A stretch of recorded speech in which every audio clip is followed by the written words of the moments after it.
فلسطین کے حالات کو دیکھ کر فلسطین اب ایک کوئی راجیہ یا کوئی صوبہ نہیں، اس وقت وہ قتل گاہ بنا ہوا ہے۔ جس طرح گاجر مولی کو کاٹا جاتا ہے اور اس کے کاٹنے میں ذرہ برابر کوئی درد کاٹنے والے کو نہیں ہوتا، احساس نہیں ہوتا، جس طرح راستے میں چلتے پھرتے چیونٹیوں کو، کیڑوں مکوڑوں کو انسان کو چل کر آگے نکل جاتا ہے اور وہ نیچے جھک کر بھی نہیں دیکھتا کہ میں نے کتنی کیڑے مکوڑوں کو، چیونٹیوں کو کچل دیا ہے، اس طرح مسلمانوں کا وہاں بچوں کا، عورتوں کا، بزرگوں کا قتل عام ہو رہا ہے۔ میرے بزرگوں،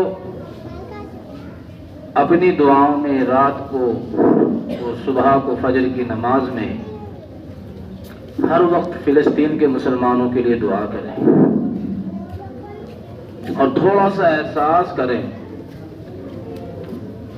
یہاں کی انڈین جو میڈیا ہے، چینل ہیں، یہ تو بہت زیادہ اس طرح انہوں نے کر رکھا ہے جیسے کوئی ہندو مسلم ہو رہی ہو، جبکہ وہ لوگ یہودی ہیں، ہم مسلمان ہیں، نہ وہ ہندو ہے، ان کا ہمارا کوئی مقابلہ نہیں، لیکن انہوں نے ایسا کر دیا جیسے کہ جو لوگ سوشل میڈیا پہ رہتے ہیں وہ جانتے ہیں۔ تو حالات یہ ہیں مسلمانوں کہ تمہارے قتل کی کوئی آواز اٹھانے والا نہیں ہے۔ یہاں صرف مسئلہ جھگڑا یہ نہیں ہے کہ مسجد اقصیٰ کا ہے، بلکہ روئے زمین سے نسل انسانی میں سے دنیا کے ایک تہائی حصے کی آبادی یعنی مسلمان کی نسل کو ناپید کرنے کی جنگ ہے۔ یہ مسئلہ صرف مسجد اقصیٰ کا نہیں ہے۔ اگر مسجد اقصیٰ کا مسئلہ ہوتا تو دوسرے ملکوں میں مسلمانوں کو کیوں بھیڑ بکریوں کی طرح کاٹا جاتا؟ تو فلسطین کے اندر اب سے نہیں، 1948 سے مسلمانوں کا ایک استحصال، قتل عام، ظلم و استبداد ہو رہا ہے، اور یہ ایسی مظلوم قوم ہے، کمزور قوم ہے کہ ان کے قتل کی آواز اٹھانے والا کوئی نہیں۔ میں آپ کو یاد دلاؤں کہ پاکستان میں بھاگلپور میں ایک عورت کا قتل ہوا تھا، تقریباً 40 سال پہلے اس کا مقدمہ چل رہا تھا۔ تو پاکستان کو، وہ امریکہ کی لڑکی تھی، اس کے جتنے قاتل تھے، جو بچے زندہ تھے، وہ امریکہ کو سونپنے پڑے۔ جب اس کا فیصلہ وہاں لے جا کر ان کو سزا دی گئی۔ بہار میں امریکہ کے ایک ہی آدمی کا قتل ہوا تھا اور 10 سال مقدمہ چلا، بالآخر اس آدمی کو سزائے موت دی گئی۔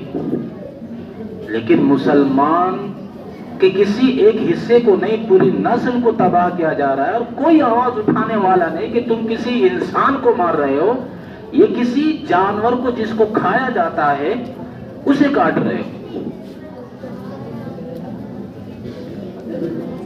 ہم کل اب اتنی بات کرنے کا وقت بھی نہیں ہوتا، اور ہم ایسے مسلمان ہیں کہ جمعہ کی نماز میں اگر کوئی تقریر کرنے والا 1-2 منٹ اوپر کر لے تو اللہ کا شکر ہے، ہم برداشت بھی نہیں کرتے۔ تو اس لیے تو اتنی ساری باتیں کی نہیں جا سکتی جمعہ کی نماز میں، اور نہ وقت ہوتا ہے، ہم پہلے بھی نہیں آتے۔ قرآن کریم کا ایک پیغام سمجھ لیں، بس آخر ٹائم ہو رہا ہے۔ قرآن کریم کہتا ہے وَأَنْتُمُ الْأَعْلَوْنَ إِن كُنتُم مُؤْمِنِينَ، اے مسلمانوں، اگر تمہارا ایمان پختہ رہا، تمہارا ایمان مضبوط رہا، تم نبی کے خلق عظیم پر قائم رہے، اسلامی کردار تمہارے سینوں میں چمٹا رہا، تو پھر تمہیں زیر کرنے والا کوئی نہیں ہے، تم سر بلند رہو گے، غالب رہو گے، اور تمہیں مغلوب کرنے والا کوئی نہیں۔ مسلمانوں نے کبھی جنگ ہتھیاروں سے نہیں لڑی۔ جس وقت اسلام آیا، سنو غور سے سنو، اس وقت نہ بم تھے، نہ توپیں تھی، نہ مشین گن تھی، نہ AK-47 تھی، نہ اس وقت میں بارود کا کوئی بڑا ذخیرہ ہوتا تھا۔ جنگ صرف تلوار سے، چھروں سے لڑی جاتی تھی، ڈنڈوں سے لڑی جاتی تھی، ہاتھم پائی سے لڑی جاتی تھی۔ لیکن اسلام نے اس وقت جنگ تلوار سے بھی نہیں لڑی۔ مسلمانوں پہ اگر کسی نے حملہ کیا تو وہ جنگ صرف اپنے کو بچانے کے لیے تلوار مسلمانوں نے اٹھائی، کسی کو قتل کرنے کے لیے تلوار مسلمانوں نے نہیں اٹھائی۔ اسلام جو پھیلا ہے وہ خلق عظیم، بہترین اخلاق اور کردار کی بنیاد پر پھیلا ہے۔ اس وقت اگر کوئی آدمی کسی لڑکی کو پیغام دیتا نکاح کا تو وہ کہتی حضرت عمر کے پیچھے جا کر کے 40 نمازیں پڑھ لو، میں تم سے نکاح کر لوں گی۔ اس وقت عورتیں اتنی دیندار اور مضبوط ہوتی تھیں کہ وہ بہترین بااخلاق آدمی سے نکاح کرنا چاہتی تھی۔ اس وقت کے مسلمان اور آج کے مسلمان میں جو فرق آیا ہے وہ صرف اخلاق اور کردار کا آیا ہے۔ اسلام نے اور حضور نبی کریم صلی اللہ علیہ وسلم نے جو اخلاق ہمیں سکھائے ہیں، ہم یکسر اسلام اور مسلمان بالکل الگ ہو گئے۔ اگر اسلام کے ترازو پہ مجھے بھی تولا جائے نا، میں آپ کو نہیں کہہ رہا ہوں، مجھے بھی تولا جائے نا تو شاید میں 95% فیل ہو جاؤں۔